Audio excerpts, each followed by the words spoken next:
Hello guys, আমি নিশা। আজ অনেকদিন পর একটা ভিডিও নিয়ে এলাম।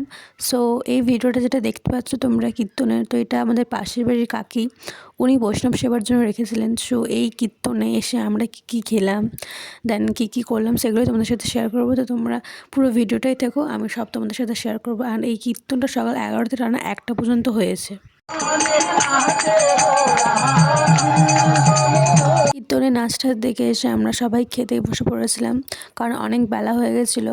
তো প্রথমে দিয়েছিল থালা, তারপর দিয়েছিল বেগুনিটা ভেঙে খেয়ে দেখলাম, যেটা আমার লেগেছিলো অসাম।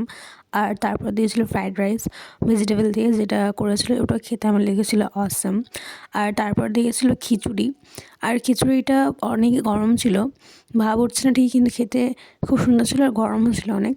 আর এদিকে দেখো না, এই বাচ্চাটা খাচ্ছে, মাকে জ্বালাচ্ছে বেশি, মানে একবার বলছে দেখো জল খাবো, একবার বলছে এটা করবো ওইটা করবো। যাই হোক, তারপর দিয়েছিল সবজি, আর এটা বাচমিশালি সবজি করেছিল, যেটা এই খিচুড়ির সাথে তরকারিটার মানে কম্বিনেশনটা ওয়াও লেগেছিলো আমার। আর তারপর দিয়েছিল চাটনি, কাজু কিশমিশ দিয়ে করেছিল। আর এইদিকে আমি আবার নিয়েছিলাম তরকারি। আর আমার ভাই দেখো না, খালি আলু খাবে, সবজি খাবে না, আমাকে পাস করছে, কারণ ওর পাশে তো আমি বসেছিলাম ডাস্টবিন। তারপর দিয়েছিল পায়েসটা তোমরা দেখে বুঝতে পারছো খুব সুন্দর ছিল খেতে, আর পাঁপড় আর মিষ্টিও ছিল, যেটা আমি ক্লিপ নিতে পারিনি।